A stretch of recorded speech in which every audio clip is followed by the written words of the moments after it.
All that I can say was yeah, yeah, yeah, yeah, yeah, yeah. All that I can say was Merhaba arkadaşlar, bugün sizlerle birlikte bir duyuru yapacağım.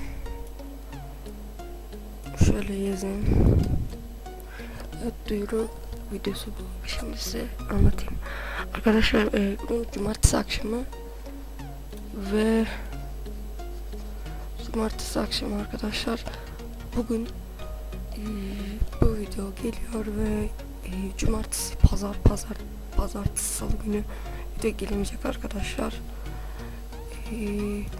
Bir de arkadaşlar bir şey söyleyeyim.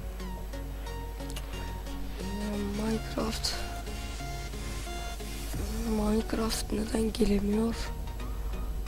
Arkadaşlar, Minecraft'ta ilgili bir sorun çıktı. 1-2 aya anca olacak. Onun için beklemedik ama bir yeni şeyler gelsin. Bilgisayar gelsin. Bomba gibi içeriklerle karşınızda olacağım. Neyse, hepinizi seviyorum. Bye.